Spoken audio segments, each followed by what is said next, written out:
Et même en Russie aujourd'hui, ils ont officiellement reconnu l'ampleur du problème et ont même instauré l'état d'urgence dans le secteur du carburant. En ce moment même, en Russie, on a constaté des dégâts sur 80% des plus grandes raffineries de pétrole du pays, et les attaques de drones ukrainiens se poursuivent. En conséquence, le volume de raffinage du pétrole dans les raffineries russes est tombé en mai à son niveau le plus bas depuis 17 ans, après une série de raids de drones qui ont réussi le mois dernier à toucher 8 des 10 plus grandes raffineries de Russie. Au Kremlin, ils ont même annoncé une trêve unilatérale d'une journée dans cette guerre, mais cela n'a pas fonctionné. Une pénurie d'essence a été déclarée partout en Russie, et toute exportation de carburant a été interdite. Dans certaines régions, les stations-service n'ont plus d'essence. Dans le même temps, la lutte contre la flotte fantôme de la Fédération de Russie s'est intensifiée en Europe. Aujourd'hui, la France a intercepté un autre pétrolier russe. Dans ce contexte, on a appris que le président américain Donald Trump a personnellement appelé le président Xi Jinping à aider à mettre fin à la guerre en Ukraine et a reconnu que les États-Unis ne pouvaient pas gérer cette situation seuls. Bref, parlons ensemble de tous ces sujets. Discutons-en. Je m'appelle Alexei Pichi, discutons-en ensemble. Mais avant de commencer, je vous demande de vous abonner à la chaîne, de mettre un like et d'écrire n'importe quel commentaire. Et les amis, si vous voulez écouter ces épisodes uniquement en ukrainien, j'ai maintenant une chaîne YouTube en ukrainien. Le lien se trouve dans la description de cette vidéo. Allez-y, abonnez-vous, je serai ravi de vous y voir également. Alors, commençons brièvement par la nouvelle selon laquelle le président américain Donald Trump demande au dirigeant chinois Xi Jinping d'aider à mettre fin à la guerre en Ukraine. C'est ce qu'affirme aujourd'hui le journal South China Morning Post, mais il est révélateur que peu après la publication, le journal a supprimé cet article sans explication. Selon les sources du journal, lors du sommet à Pékin en mai, Donald Trump a déclaré à Xi Jinping que les négociations entre l'Ukraine et la Fédération de Russie étaient dans l'impasse. Et il l'a vivement exhorté à ramener le dictateur russe Vladimir Poutine à la table des négociations avec le président ukrainien Volodymyr Zelensky. Les interlocuteurs du journal ont souligné que l'appel de Trump reflétait le besoin évident pour les États-Unis d'impliquer la Chine dans leurs efforts pour mettre fin à la guerre. Selon eux, le président américain a fait du règlement de la guerre en Ukraine son principal objectif de politique étrangère après son retour à la Maison-Blanche en 2025. Le journal a rappelé que les négociations entre l'Ukraine et la Russie ont principalement abouti à une impasse après que leurs discussions directes à Istanbul en juillet 2025 se sont terminées sans parvenir à un accord de cessez-le-feu. Peu de temps après, Donald Trump a commencé à faire pression sur Volodymyr Zelensky, l'exhortant à parvenir à un accord avec les Russes.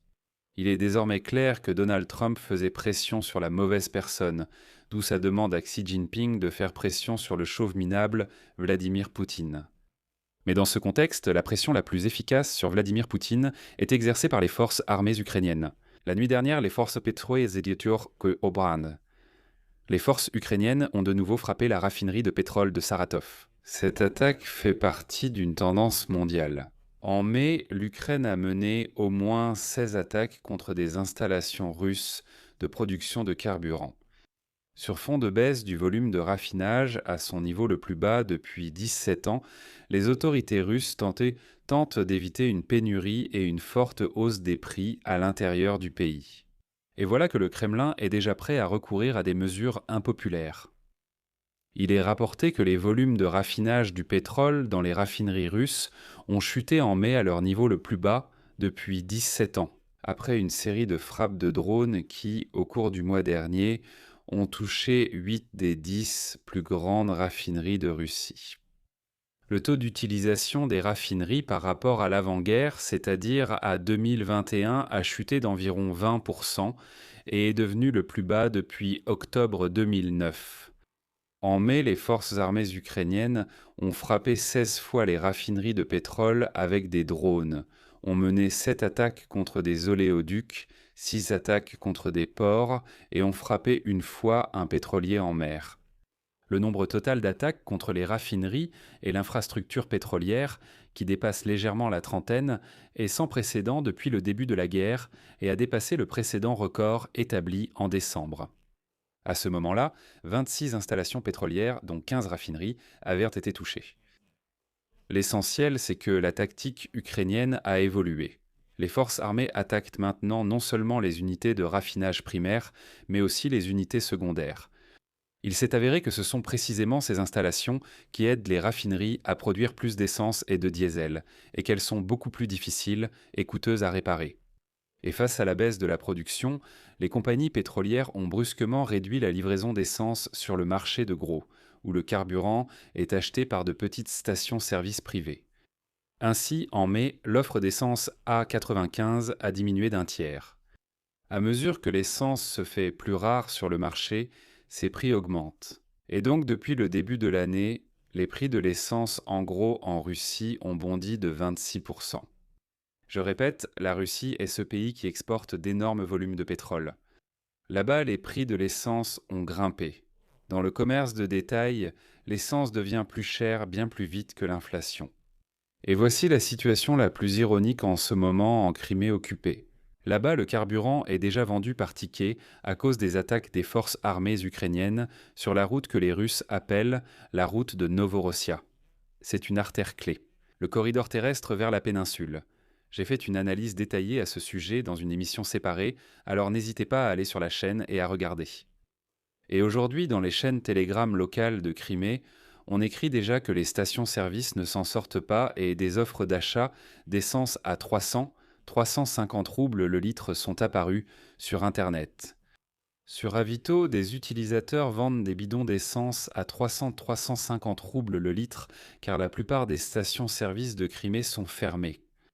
Et ces annonces les sont apparues après que le soi-disant chef de la Crimée, nommé par les Russes, Sergueï Aksenov, a déclaré que l'essence de marque IA 95 ne serait distribuée que sur présentation de coupons et avec une limite stricte par personne. Il est rapporté que, sur fond de crise du carburant, les Russes ont commencé à annuler leurs réservations de séjours touristiques en Crimée.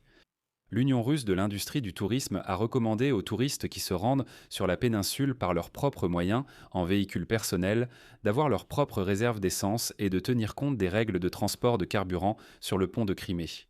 En gros, on leur dit clairement que s'ils partent, il faut savoir qu'il n'y a pas d'essence en Crimée, donc il vaut mieux remplir le coffre avec des réserves d'essence plutôt qu'avec, je ne sais pas, des affaires de plage. Il vaut mieux mettre un bidon d'essence, sinon vous ne pourrez tout simplement pas sortir de Crimée ensuite. Mais le fait est que, depuis la fin du mois de mars, l'exportation d'essence depuis la Russie est déjà interdite. Depuis juin, l'exportation de kérosène est également interdite, ce qui signifie qu'il n'y a même plus assez d'essence pour le marché intérieur russe. La pénurie de carburant automobile a déjà atteint la région capitale russe. Et voilà qu'à Nouvelle-Moscou, dans les stations-service, des annonces ont commencé à apparaître concernant la limitation de la vente d'essence à 60 litres par personne. Les experts rappellent que la hausse des prix du carburant avait déjà provoqué des manifestations en Russie auparavant. En particulier, cela s'est produit en 2018, mais néanmoins, cela a aussi contribué à l'inflation. Pour protéger les approvisionnements locaux, le Kremlin a interdit toute exportation de carburant, mais on s'attend à ce que les volumes de raffinage du pétrole en Russie diminuent encore davantage en raison de l'arrêt des usines et de la réduction de l'activité. Selon les estimations de la société d'analyse Oil OLX, la moyenne pour le mois de mai devrait atteindre un peu plus de 4,5 millions de barils par jour, soit environ 700 000 barils par jour, de moins que l'année précédente. Eh bien, le problème pour les Russes est vraiment énorme. On en est arrivé au point où nous avons même manqué une autre trêve. Oui, l'assistant du dictateur russe Yuri Utchakov a déclaré que, soi-disant, la Russie n'avait pas frappé Kiev ce week-end parce qu'elle avait décidé de déclarer une trêve pour la Pentecôte. Prétendument, Poutine aurait proposé une trêve d'un jour pour la Pentecôte, pendant laquelle il aurait refusé de donner l'ordre d'une frappe massive de missiles et s'attendait à ce que l'Ukraine n'attaque pas non plus les raffineries de pétrole à travers toute la Russie. Mais cela n'a pas fonctionné, car plus personne ne croit les Russes sur parole. Donc oui, si vous l'avez manqué, il s'avère que nous avons eu une autre trêve. Dans ce contexte, des sentiments négatifs envers Vladimir Poutine ont commencé à se répandre en Russie. Le dictateur russe prévoit de tenir à Saint-Pétersbourg déjà la 5e réunion consacrée à l'économie de guerre russe. La réunion aura lieu alors que les autorités russes cherchent des solutions économiques, tandis que les frappes de drones ukrainiens nuisent à l'économie russe et que les entreprises voient la guerre perdurer. Et voilà que l'agence Reuters écrit que l'économie russe, qui dépend en grande partie des matières premières, est estimée à environ 3000 milliards de dollars, a brusquement ralenti son rythme de croissance. Si en 2024, l'économie de la Fédération de Russie a augmenté de près de 5% en glissement annuel, l'année dernière cet indicateur était inférieur à 1%. Mais ce n'est pas tout. Au premier trimestre de 2026, l'économie de la Fédération de Russie a diminué de 0,2%. Et selon les résultats de cette année, même au Kremlin, on s'attend de manière optimiste à une croissance de l'économie, de seulement 0,4%. Et ici, je vais citer Reuters. Dans les cercles d'élite russes, des avertissements avaient déjà été lancés selon lesquels la guerre pourrait porter un coup sérieux à l'économie de la Fédération de Russie. Dans le même temps, Kirill Dmitriev, qui participe au contact avec l'équipe de Donald Trump, a souligné les avantages économiques possibles d'un accord de paix qui n'a jamais été signé. Cependant, l'un des hauts responsables bancaires russes a déclaré que Vladimir Poutine avait eu l'année dernière une excellente occasion de conclure un accord de paix, mais qu'il l'a manqué. Et dans ce contexte, l'Europe continue de traquer la flotte fantôme russe, qui aide Vladimir Poutine à vendre du pétrole. Dimanche, des marins militaires français ont arraisonné dans l'océan Atlantique le pétrolier Tagore, soumis à des sanctions en montant à bord du navire. C'est ce qu'a annoncé le président français Emmanuel Macron. Il a déclaré que le navire venait du port russe de Mourmansk. Moscou considère que la détention par la France du pétrolier lié à la Russie est illégale. Mais Emmanuel Macron a répondu à cela. Citation. L'opération a été menée dans l'océan Atlantique, en haute mer, avec le soutien de plusieurs partenaires, dont le Royaume-Uni, dans le strict respect du droit maritime international. Réfléchissez-y un instant. Les Russes lancent des pétroliers de la flotte fantôme absolument illégaux, dont d'ailleurs Poutine s'était autrefois distancié. Maintenant, ils admettent que ce sont les leurs. Ces pétroliers naviguent sous un faux pavillon et cherchent à contourner le droit international par tous les moyens. Et quand ils sont arrêtés, les Russes ont le culot d'ouvrir leur sale bouche immonde et de dire que la détention d'un tel pétrolier est illégale. Eh bien, c'est tout simplement absurde.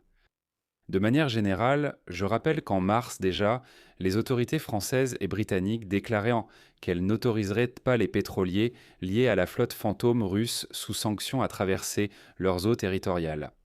Ce qui complique fortement le commerce pétrolier de la Russie et donc nuit à l'économie russe, ce qui est une bonne chose.